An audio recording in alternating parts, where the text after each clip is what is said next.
ஜீவ சமாதினா என்னங்கிற தெரிகிற அளவுக்கு பெரிய ஆன்மீகவாதி இல்லை. அது ஜீவ சமாதி ஒரு நம்பிக்கை தான். ஜீவ சமாதி மேலே நம்பிக்கை இருக்குது இல்லைங்கிறது அப்புறம். ஒரு மனிதன் பிறந்தால் நம்முடைய பிறப்பை பற்றி தெரிஞ்சுக்கணும். அவன் இறப்பில்லாமல் போகிறது தான் ஜீவ சமாதின்னு சொல்லுவாங்க.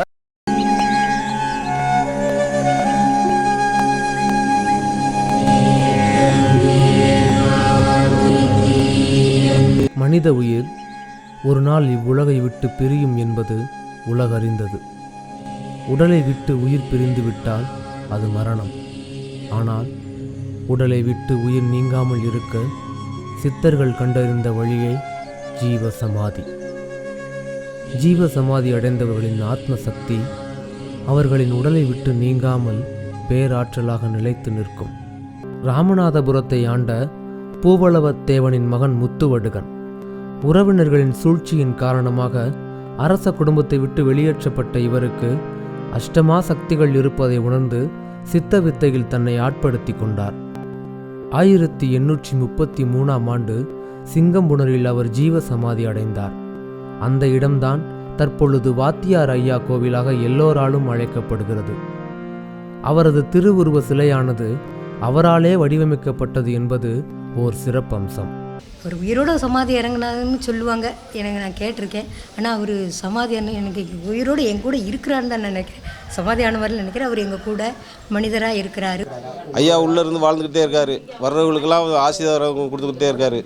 சிங்கம்புணரியை அடுத்துள்ள சொக்கலிங்கபுரத்தில் 300 ஆண்டுகளுக்கு முன் ஜீவ சமாதி அடைந்த 3 சித்தர்களின் பீடம் இருப்பது இன்னும் வரலாற்று சிறப்பாகவே உள்ளது. பிரமலை நாட்டிலிருந்து புலம்பெயர்ந்த ராமசாமி சித்தர் அவ்வூரில் பரவி வந்த காலரா என்னும் மர்ம நோயால் பாதிக்கப்பட்ட மக்களை குணப்படுத்தி அவ்வூர் மக்களுக்கு மறுவாழ்வு கொடுத்தார். வாழும் நாட்களிலே கடவுளாக மதிக்கப்பட்ட அவர் அவ்வூரிலேயே ஜீவ சமாதி அடைந்தார். அவரின் சீடர்களான கோவிந்தசாமி, கிருஷ்ணசாமி சித்தர்களுக்கும் அந்த இடத்திலேயே ஜீவ சமாதி அமைக்கப்பட்டது. இந்தியாவில் எந்த சித்தர் கோவிலுக்கும் இல்லாத தனி சிறப்பு இக்கோவிலுக்கு உள்ளது. எல்லா இடங்கள்லையும் ஜீவ சமாதிகள் இருக்குது, பெரிய பெரிய கோயில்கள் இருக்குது. ஆனால் இந்த இடத்துல என்ன சிறப்பு அப்படின்னு கேட்டிங்கன்னா, சிவன் கிழக்கு பார்த்து அமர்ந்திருக்கிறார். அவரை நோக்கி 3 சித்தர்கள் தவ நிலையில் வடக்கு நோக்கி இருக்கிறார்கள். இந்த மாதிரி அமைப்பு இந்தியாவில் எங்கேயுமே கிடையாது. ஒரு சித்தர் இருப்பாங்க, 2 சித்தர் இருப்பாங்க. ஆனால் இந்த மாதிரி 3 பேரும் சிவனை நோக்கி தவமாக இருக்கக்கூடிய நிலையில் உள்ள சித்தர் அமைப்பு இந்தியாவில் வேறு எங்குமே கிடையாது. இவைகள் எல்லாம் வரலாறாக இருக்க ஆன்மீகத்தின்பால் ஈடுபாடு கொண்டு தானும் ஜீவ சமாதி அடைவதற்காக சித்தவித்தை பயிற்சியை மேற்கொண்டு வருகிறார் பாண்டியன். ஓய்வு பெற்ற ஆசிரியரான இவர் தனது 70வது வயதில் சித்தவித்தையில் முனைவர் பட்டம் பெற்றார். சிங்கம்புணரியில் ஜீவ சமாதி அடைந்த சித்த வித்தியார்த்திகளின் ஜீவ சமாதிக்கு அருகில் 10 சென்ட் நிலம் வாங்கி தன் தாயாருக்கு ஜீவ சமாதி அமைத்துள்ளார் இவர்.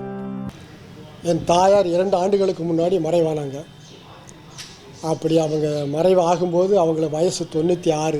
நான் தனியாக ஒரு 10 சென்ட் இடம் விலைக்கு வாங்கி அந்த இடத்துல அம்மாவுக்குன்னு தனியான ஒரு எல்லா முறைப்படி திருமூலர் எப்படி ஒரு ஜீவ சமாதியை செய்யணுமோ அந்த முறைப்படி செய்து அம்மா அவங்க அடக்கம் பண்ணி இப்போ அவங்களுக்கு ஒரு பீடம் மட்டும் அமைச்சிருக்கிறோம். இது மட்டுமா, தன் தாயாரின் ஜீவ சமாதியின் அருகில் தானும் ஜீவ சமாதி அடைவதற்கான ஏற்பாடுகளை செய்துள்ளார்.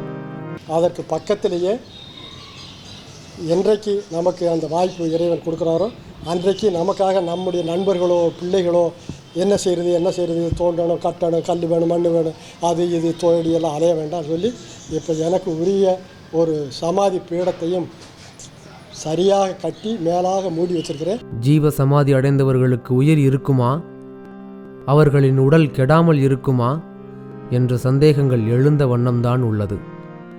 ஜீவ சமாதி அடைந்தவர்களுடைய உடல் எத்தனை ஆண்டுகள் ஆனாலும் எந்த சேதமும் இல்லாமல் வைத்தபடியே அப்படியே தான் இருக்கும்.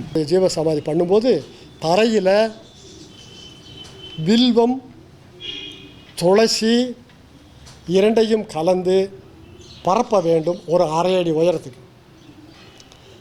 அதற்கு மேலே என் மையத்தை உட்கார வச்சு சின்முத்திரை பிடிச்சு தலையை நேராக வச்சு சுற்றிலும் இந்த வில்வம், துளசி, அதோடு விபூதி, நயமான விபூதி அதுகளையும் அப்படியே போட்டுக்கிட்டே மேலே கொஞ்சம் இந்த மூலிகை பரப்பணும்.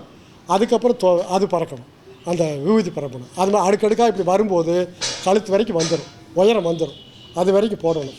இப்போ நீங்கள் சொன்னது சயின்டிஃபிக்காக அறிவியல் ரீதியாக இதில் என்ன இருக்குன்னா, துளசிக்கும் வில்வத்துக்கும் தோலில் இருக்கக்கூடிய அந்த கிருமிகள் போய் தோலினுடைய செல்லுகளை அழிக்கும் இல்லையா, அழிக்காமல் தடுக்கக்கூடிய ஆற்றல் இயற்கையான அது ஒரு மூலிகை, மருத்துவ குணம் உடையது. அதுக்கு இதை கொடுத்துட்றோம். அதற்கு மேலே விபூதி என்ன பண்ணும், உடம்பில் இருக்கிற நீர் சத்தையெல்லாம் விரயமாகி அது அழுகி போகாமல் இருப்பதற்கு அப்பப்போ அழுகுத்தன்மைக்கு உருவாக்கக்கூடிய நீர்ச்சத்தை இந்த விபூதிகள் அப்படி இப்படி உறிஞ்சி அதே நல்ல தெளிவாக பியூராக வச்சுருக்கும். ஜீவ சமாதி என்பது தற்கொலைக்கு சமம் என்று நீதித்துறை கூறுவது சரியா? ஜீவ சமாதி அடைய போகிறேன் அப்படின்ட்டு ஒரு 3 மாதத்துக்கு முன்னாடி ஒரு சித்த வித்தியார்த்தி சொன்னார். வடார்காடு மாவட்டத்தில் அரக்கோணத்தில் சொன்னார். பேர் பழனிசாமி. ஒரு ஆள் இந்நேரத்தில் இத்தனை தேதி ஜீவசமாதி அடையிறங்கிற பேரில் தன்னைத்தானே உட்காந்து தற்கொலை பண்ணிக்கிற போகிறேன். இது சட்டப்படி சமுதாய குற்றம். இதை உடனே தடுத்து ஆக்ஷன் எடுக்கணும்னு போட்டான். கலெக்டர் போட்டான். ரெவென்யூ டிபார்ட்மெண்ட்டு கலெக்டர் வந்தாச்சு, போலீஸ் வந்தாச்சு, ஊர் மக்கள் பூரா வந்தாச்சு. 4-5க்கு நான் அடங்குவேன். அடங்குறது உண்மை என்பதுக்கு சாட்சி அந்த 5 தொட்டது அங்கேயே நிற்கும், நகலாதுன்னு சொன்னார். கரெக்டாக 4-5 தொட்டது இவர் அப்படியே பூ மாதிரி வாசம் இவர்கிட்டருந்து வருது, அனலாக வருது. அனல் பொறுக்க முடியாமல் எல்லோரும் ஒதுங்கி உட்காராங்க. அப்படியே ஒதுங்கிட்டு கொஞ்ச நேரத்தில் அனல் அப்படியே அடங்குது. இதுலேருந்து நறுமணம் வருது. இவ்வளவு நேரத்து வரைக்கும் அந்த 5 விட்டு அது நகலம். அப்புறம் எல்லோரும் ஒத்துக்கிட்டாங்க. இதே அனல் பரவல நிகழ்ச்சியை பாம்பு கோயில் சந்தையில் சாமி மாதவானந்தா ஜீவசமாதி ஆகும்போது இப்படி அடால சொன்னதில் அந்த அனல் அடங்கி எல்லோரும் பார்த்தது. அதே மாதிரி இங்கேயும் ஆச்சு. எல்லோரும் ஒத்துக்கிட்டாங்க. உடனே வந்த அதிகாரிகளெல்லாம் கரெக்டாக இருக்குது அப்படின்னு சொல்லி அப்போ இவரை நம்ம நடவடிக்கை எடுக்கணும்னு சொன்னதோ, இது வரைக்கும் இவரை நம்ம அலட்சியமாக பேசுனதோ, மனசை துன்பப்படுத்தினதோ, இது இப்படி மகான் இப்படி பண்ணிட்டோமே, அவங்க மனசாக கூட நமக்கு குடும்பமெல்லாம் விளங்காது அப்படின்னு சொல்லி எல்லோரும் கும்பிட்டு விழுந்து ஆசீர்வாதம் கும்பிட்டுக்காக எல்லோரும் மூடியாச்சு. சித்தர்களின் ஜீவ சமாதி பீடம் பல பிரசித்தி பெற்ற திருத்தலங்களில் காணப்படுகிறது. இந்த சித்தர்களின் ஆற்றலானது அங்குள்ள மூலக்கடவுளின் வழியாக மக்களுக்கு இன்றும் சென்றடைகிறது. பழனியில் போகர் சித்தர், திருப்பதியில் கொங்கண முனிவர், மருதமலையில் பாம்பாட்டி சித்தர், ராமேஸ்வரத்தில் பதஞ்சலி முனிவர் ஆகியோர்களின் ஜீவ சமாதிகள் இதற்கு உதாரணம்.